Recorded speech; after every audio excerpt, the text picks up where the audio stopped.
Olá! Está começando mais um episódio do Ética em Debate. Eu sou a Isabela e junto com as minhas colegas Olivia, Ana Carolina e Gabriela, vamos discutir no episódio de hoje em torno de uma pergunta fundamental.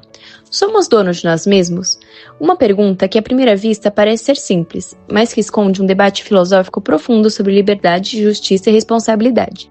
Sim, a partir do capítulo 3 do livro Justiça, de Michael Sandel, a gente vai explorar a ideologia libertária. Esse pensamento defende que a liberdade individual deve ser preservada acima de tudo, inclusive acima da igualdade. E como sempre, o Sandel nos convida a pensar com cuidado, a questionar casos concretos e, principalmente, a questionar o senso comum. Então vamos mergulhar juntas nesse debate. Seremos mesmo livres ou estamos ignorando as condições que moldam nossas escolhas? Para começar, podemos dizer que o libertarismo parte de uma ideia central, que o indivíduo é soberano sobre si mesmo. Isso quer dizer que cada pessoa tem direito absoluto sobre o próprio corpo, suas decisões e seus bens. Essa visão está muito presente no pensamento do filósofo americano Robert Nozick, que escreveu o livro Anarquia, Estado e Utopia, uma resposta direta à teoria da justiça de John Rawls. Sim, e diferente de Rawls, que propõe uma justiça distributiva, Nozick afirma que redistribuir riqueza, mesmo com boas intenções, é a forma de violar a liberdade. Ele diz que se eu adquirir algo de forma legítima, ninguém tem o direito de me tirar isso. É o que ele chama de princípio da justiça na aquisição e transferência. Ou seja, se algo foi adquirido com justiça e transferido com justiça, o resultado final é justo, mesmo que desigual. O que o Nozick está tentando construir é uma filosofia de Estado mínimo, onde o governo não deve agir para nivelar a sociedade, mas apenas para garantir segurança, defesa e cumprimento de contratos. E por isso, ele rejeita a ideia de justiça como algo que se refere a resultados. Para ele, o foco está no processo. Se o processo é justo, o que decorre dele é justo também. Mas aí entra a crítica de Sandel. Essa lógica ignora completamente as estruturas sociais que condicionam o acesso às oportunidades. Ela assume que estamos todos em pé de igualdade, o que é uma ilusão. Exato. Por que dizer que você pode manter tudo que conquistou é razoável, desde que todo mundo tenha começado do mesmo ponto, e isso nunca acontece. Então, a ideia de sermos donos de nós mesmos é bonita, mas se descola da realidade social. Ela esquece que a liberdade depende de condições materiais, e é aqui que o libertarismo começa a se fragilizar. Um desdobramento direto dessa ideia de autopropriedade é a discussão sobre o corpo. Se somos donos de nós mesmos, por que o Estado deveria nos impedir de vender um órgão, por exemplo? Nozick diria que qualquer proibição nesse sentido é imoral. Afinal, o corpo é meu, então eu devo poder fazer o que eu quiser com ele, desde que isso não afete diretamente outra pessoa. Só que Sandel propõe outra leitura. Ele diz que o consentimento por si só não é suficiente para legitimar uma ação como justa.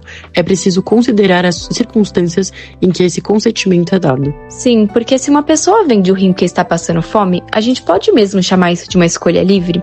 Ou isso é, na verdade, uma forma de coerção disfarçada? E esse debate se estende para outras situações, que o libertarismo considera escolhas legítimas.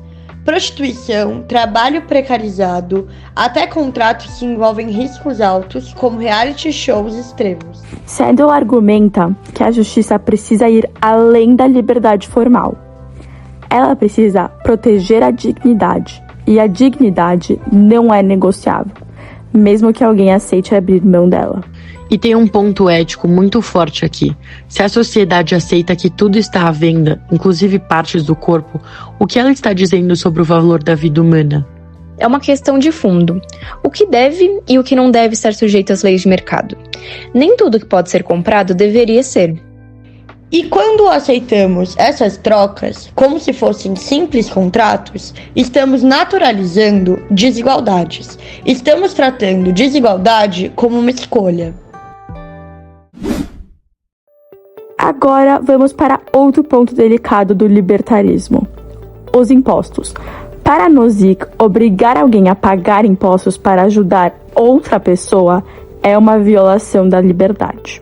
Ele chega a dizer que é como se o Estado estivesse reivindicando o direito sobre parte da sua vida, porque está pegando uma parte do que você produziu, do seu tempo, da sua energia. E, de novo, essa é uma lógica coerente internamente.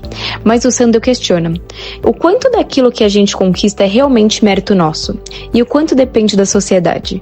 Sandel propõe uma justiça que reconhece os vínculos sociais. Ele diz que não somos apenas indivíduos independentes, somos parte de uma comunidade moral. E essa visão muda completamente o papel dos impostos. Eles deixam de ser roubo ou obrigação e passam a ser expressão de um compromisso coletivo. No Brasil, por exemplo, onde a concentração de renda é absurda, falar em justiça sem falar em redistribuição é no mínimo ingênuo. E é importante lembrar, redistribuir riqueza não é tirar de alguém para dar a outro por caridade, é reconhecer que a própria estrutura social que permitiu o acúmulo também precisa ser sustentada.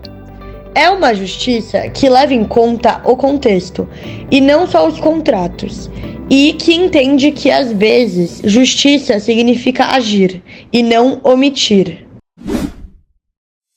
Até aqui, a gente discutiu bastante pensamento libertário na teoria, mas talvez o jeito mais claro de entender seus limites seja olhando para situações reais. Porque no papel, essa ideia de liberdade absoluta até parece ser justa. Mas será que ela funciona no mundo real, com todas as suas desigualdades? Totalmente. Um exemplo muito emblemático disso aconteceu durante a pandemia de Covid-19, quando se discutia se o Estado podia exigir a vacinação obrigatória. O STF decidiu que sim, que o Estado podia aplicar restrições a quem não se vacinasse. E isso gerou um debate enorme sobre liberdade. Muita gente dizia: meu corpo, minhas regras, que ninguém poderia obrigar uma pessoa a tomar uma vacina. Que é exatamente o que Nozick defenderia. Ele diria que qualquer interferência do Estado nesse nível é uma violação dos direitos individuais. Inclusive, o próprio corpo seria parte dessa propriedade privada que cada um tem sobre si. Mas o que Sandel propõe é olhar além da autonomia. Ele faz a gente se perguntar: essa liberdade individual pode colocar outras vidas em risco? Exato, porque quando alguém decide não se vacinar, essa decisão não afeta só ela, afeta toda a coletividade, especialmente quem é mais vulnerável. E aí a gente começa a ver como essa liberdade absoluta, sem considerar as consequências sociais, podem ser profundamente injusta.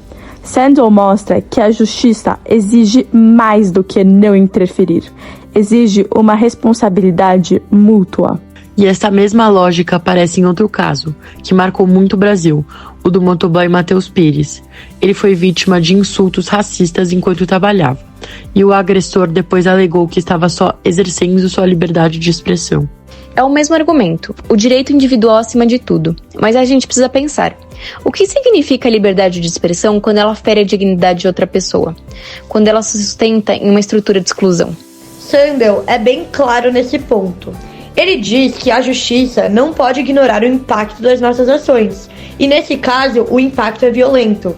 O discurso racista não é apenas uma opinião, ele tem consequências concretas, sociais e humanas. E também nos lembra que a ética não é só seguir a lei ou os direitos individuais, é pensar no outro, nas relações, no que a gente está cultivando como uma sociedade. Porque, no fundo, liberdade sem empatia vira privilégio, vira silêncio cúmplice diante do sofrimento alheio.